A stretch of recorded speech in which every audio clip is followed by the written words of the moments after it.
I'm I Will Dominate, and this is Thorin's channel. The guy who, if I keep on associating with him, will get me banned on Twitch eventually.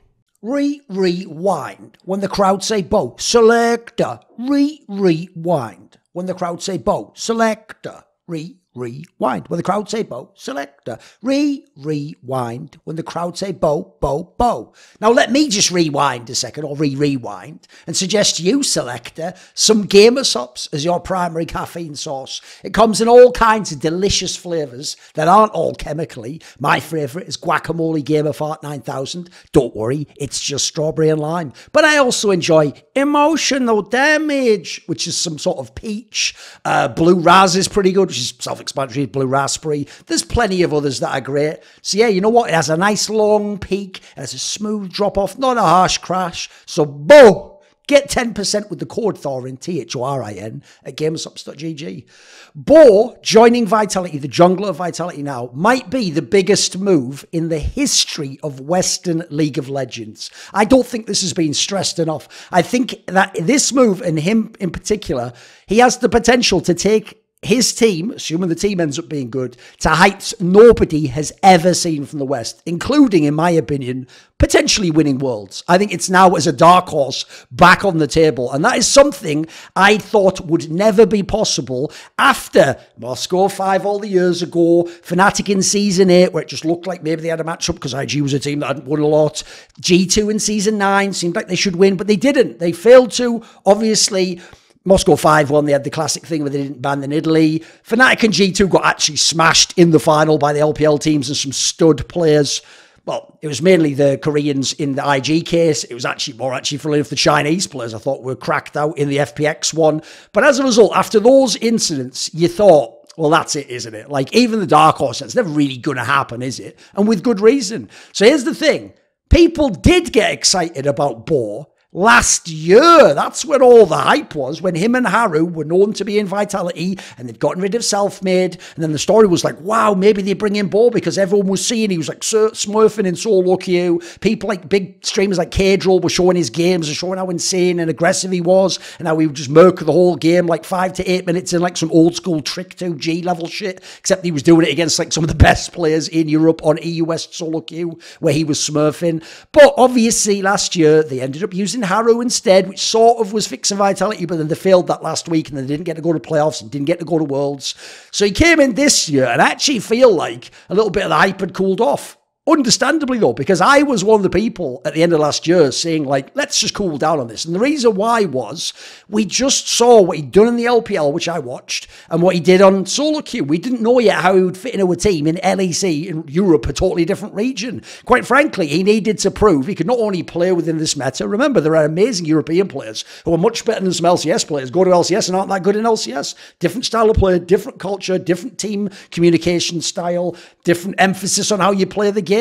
So coming to Europe, quite frankly, you not only had to prove you could play in the region and play our style of jungle and our pace or find a counter to it, but he also had to prove he could play with English language speakers. In this case, they're all second language English speakers.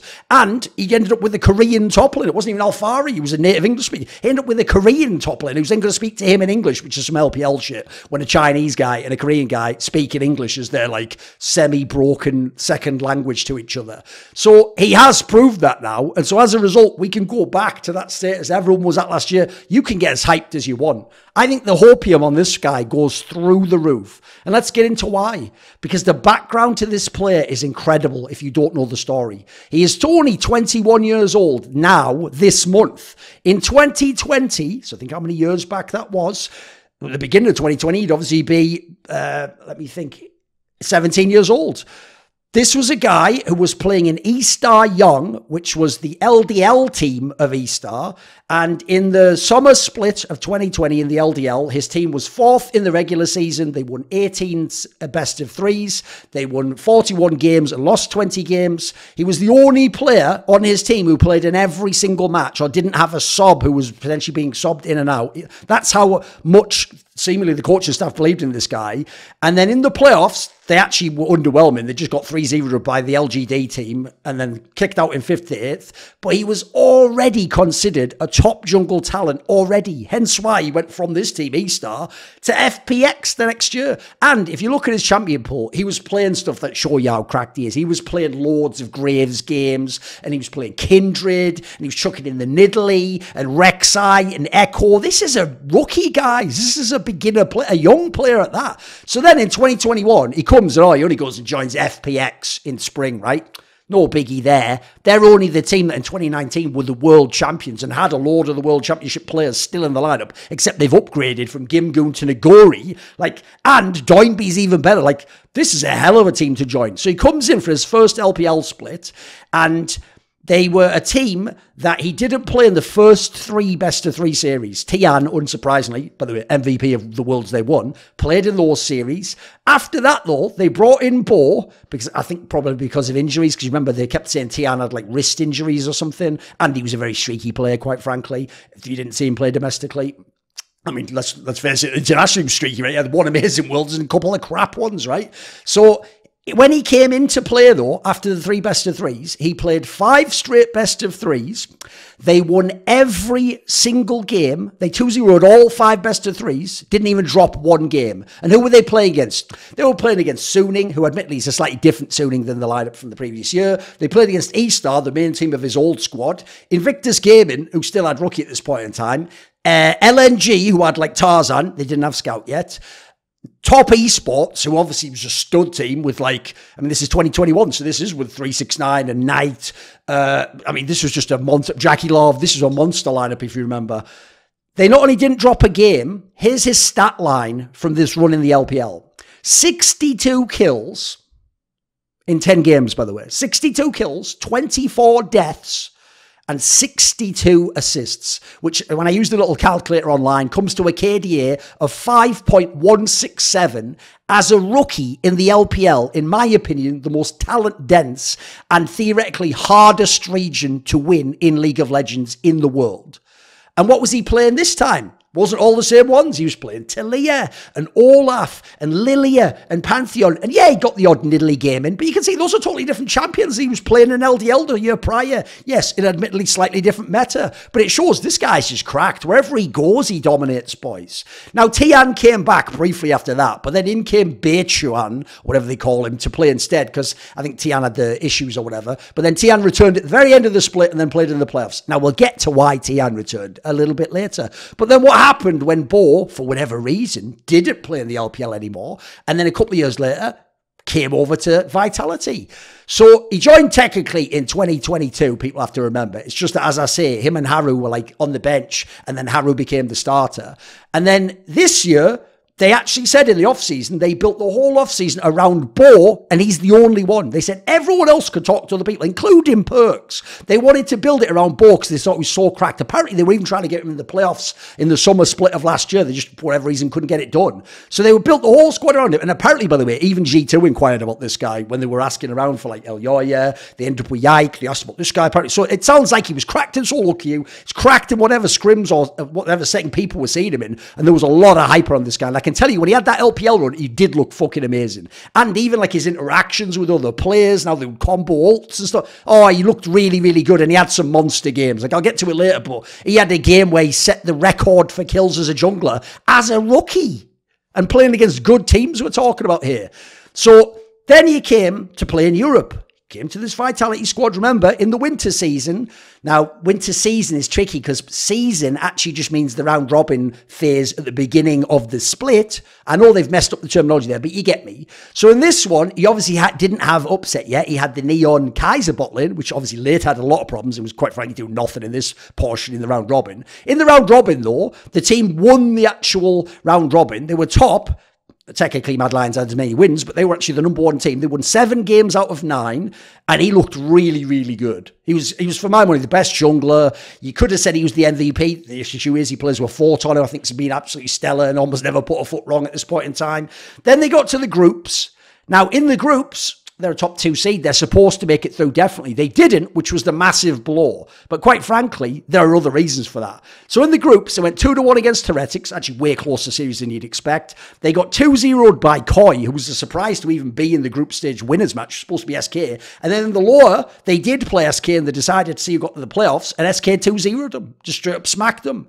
Now, what are the reasons why, though? Well, first of all, Koi and SK had much better bot lanes, even though Koi's was a little bit sus anyway, just historically. And then secondly, there was just all sorts of issues. Like, bot lane became dog shit in the groups. Perks just wasn't as good. He'd been very good in the round robin and the previous split. And I quite frankly think they started to either draft panic or maybe Bo himself had questions about what do you do when the bot lanes just fall apart and dragging everything down. Because when they switched on that last game to that Karthus pick, it made no sense. He was doing great the game before, even though they lost it. When he switched to the Karthus pick, it made my heart just sink, and it was a terrible game. And I think he put himself, or his team put him, in a terrible position. So you came to this split, no problem. We got rid of Neon. We brought in Upset, who's a bona fide stud. One of the easiest upgrades you'll ever make, because he might just be the best player in the LEC anyway, if you think of last split. I've been talking about summer 2022. So in comes Upset. Thus far, they are tied for top. They've won 4 games out of 6, and he looks sick, and they look sick, even though he's had the odd bad game now, finally, like a truly bad game on his own. You saw that this last week. But you look at this guy overall, especially if you've seen his whole career, man, he is the complete package. He is. I mean, yes, he doesn't have the experience yet. That's about the only thing you can say is a knock against him. He hasn't played it nationally, etc.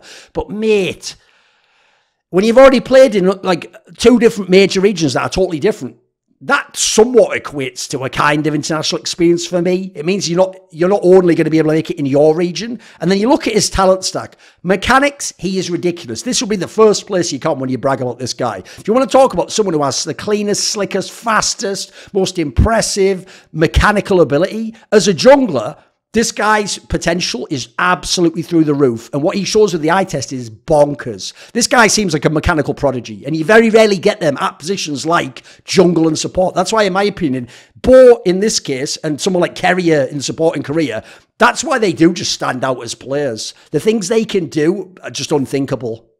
Aggression-wise, obviously one of the things that's made him a very popular and hyped player. He is amazing, but crucially, it's not mindless aggression. And it's not just aggression for aggression's sake. It's like aggression where he knows... It reminds me of how Cap sees players. It's like he sees, or Hillasang, they see players before they're there. And sometimes the play isn't quite there, but they can just sort of like elbow their arm in the door jam, keep the door open, and then squeeze it up and force their way in. That's what makes these guys so epic when they do those outplays. So... like I said before, he had a game where he set the record in his rookie split for kills by a jungler in the fucking LPL, the place where so many studs have played. He had 16 kills on Olaf against Invictus Gaming. That has since been broken as a record by, I think, Karsa last year. The champion pool, like I referenced earlier, it's so deep. I mean, I mentioned all those ones he played in LDL and LPL. In LEC, he's played Graves, Sejuani, Vi, Maokai, Kindred, Wukong, Nidalee, Elise, Gragas, and even Karthus, even though the Karthus one's a bit whacked. Mate, this guy will play anything, seemingly can play anything, and crucially, with the type of team he has, which we'll get to in a second, that is in itself so dangerous. This isn't the jungler who's really good if it's like the supportive Sejuani meta, and you can play that in the Maokais, but then if it swaps to like the Lee Sins, game over for him. No, but if he's not the guy who's also only the Lee Sin and the attack and aggressive guy, and when you put him on as a more supportive tank, so he's not quite as good, doesn't have the brain for the game, he seems like he just has an understanding, and crucially for me, he doesn't look to me like a guy who studies the game, and that's why he has that intuitive genius feel. That's what I think looks so cool. And so his mindset also is really alluring, I think. He has the vision to play make. He accelerates lanes. It's just his default MO, by the way. He is a guy who seemingly goes out of his way to outmatch, to gap, to duel the enemy jungler if he can. This is the guy who reached top 3 and 1500 LP on Korean solo queue during his suspension, which we'll get to. This was a guy, when he came to Europe, was #1 ranked in EU West after 32 days on the server. This is a guy who has had very few poor games, especially ones without context to them. I'll give you that Karthus one. I think that was a draft issue. I'll give you the one this last week. I thought that was a bit sus. To me, and this is the central point of this video, it is so unique to get a chance to have a player of this quality, this potential, and in this kind of circumstances. And it's only because he was banned for match fixing in China. From his LDL days, when he was in eStar, a lot of people in that LDL split, by the way, got punished for match fixing. But here's the detail people don't know. Apparently, he reported himself. He felt uncomfortable about this or whatever, reported himself to league officials for having done this. And I've heard, maybe a story for another video, there was some fuckery in that case, and maybe it wasn't as simple as he was guilty, or maybe there was some other... I've heard there was something going on there that makes it sound a lot less... just a lot better, quite frankly. But we'll get to that another day. So he got a 6-month ban, but crucially, I think this is relevant to what I just alluded to, it was reduced down to 2 because it was 1 case of match fixing. Now, he never did return to the LPL. I don't know if that's the whole Confucian face culture, like you've dishonoured us, or how could we ever use you again, or just FPX specifically don't want to because of the history of what went on. Who knows what the reasons why are. But he came over, he did look incredible when he played at LDL and LPL. He was in position, in my opinion, considering Tian is streaky and had the wrist injuries. He's already spoiled it, gone from FPX, but he was in position to just outright replace Tian long term, I think. And he would have been playing with prime Doinby. Remember, that was the year where FPX went to Worlds, and not me, I said they were overrated, but everyone else said they were the best team in the world and they were going to win Worlds. He could have been in that position. It was Tian instead, and Tian, I mean, that was another one of those Dade Award type moments, wasn't it? This is the key thing about Bo. He would normally be the jungler that you face when you're the top Western team going to Worlds, hoping you can make it, and who stops you, who outmatches your Western jungler, or your import jungler, makes you look silly. Remember, our imports are people like Pioshik, who isn't even that good and just has name value, or like Malrang, who's like good sort of in a way, but then with a really limited style, you've got to make it. This guy's just a stud. That's the player who normally would gap your player if you were a G2, you were a Fnatic, you were a Team Liquid or a TSM or whatever. If you went in the past international competition and you played Prime, Bengi and Score, they were too smart for you. Their pathing was too good and their comms were amazing. If you went and you played Prime Tarzan or Canyon or Peanut, forget about it. Their mechanics are on a level yours aren't, and they can probably play niche champions like the Nidalees of the world, etc., in a way your jungler can't, even if he's sort of a Lee Sin, like sort of gank type jungler. At least not a Worlds, let's be real. Instead, Vitality, so not even Fnatic and G2 and Team, and the big names that we all think of historically, a Western team has this stud on their side when they go to international competition. Someone who, in my opinion, is mechanically as good as anyone who's going to be there at jungle. He's as aggressive as anyone that's going to be there at jungle. He's got a playmaking vision as good as anyone that's going to be there at jungle. The only real downside is the language and culture difference. And quite frankly, when you play the LPL teams, I actually think that's not as big of an issue anyway, because they're dealing with the whole Korean and or sometimes, well, let's not get into that, but let's just say Korean and Chinese angle. Let's not throw in that third one that we're not supposed to mention. So imagine going as Vitality to international competition and facing a top Asian seed, someone who you're supposed to always lose to. Because Photon looks very good and he can play carries and tanks and bruisers. Bo is as good as anyone who's going to be at the position. Perks is a GOAT candidate from the West and is still clutch, and if he's on the right champions, can lane. Upset is probably the best we have to offer of individual skilled players in the West right now. And Kaiser was, and sort of working his way back to it, a strong support with good roams and who had unique champion flexes. In my opinion, if this team works and they go international, here's another thing that's so unique for a Western squad. They can play through any of their lanes. So that means Bo can get any of his 3 lanes ahead and then snowball them out of control.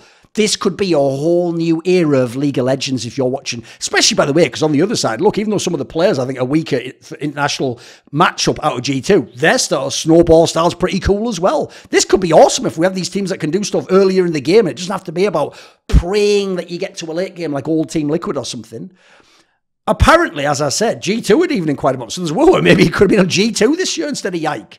And let's be real, this guy is so fresh. We're not even getting him at the end of his tenure when he's just a name. He's not coming over because he's already been at the top and won Worlds or won domestic titles. He's not washed and he's just coming over because, like, hey, like, name value, can I keep playing, please, sir? He's not coming over just for the money. He has played 96 official games already. Yes, 64 of those were LDL, which, by the way, LDL has a very high standard of raw talent if you just look at the eye test.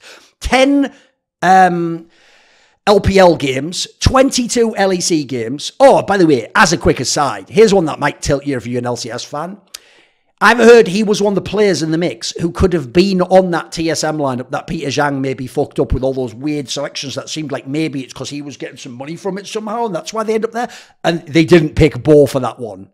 Spoiler, I can tell you, some of the people behind the scenes weren't very pleased with that once they found out what went on there.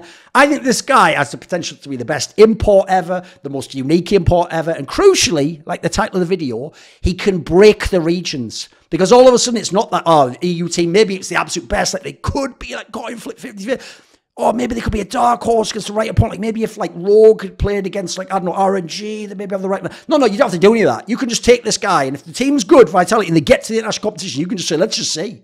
Let's see if this other jungler's actually all he's cracked up to be. By the way, there's a world where the other jungler on a top LPL LC kit team might not even be as good.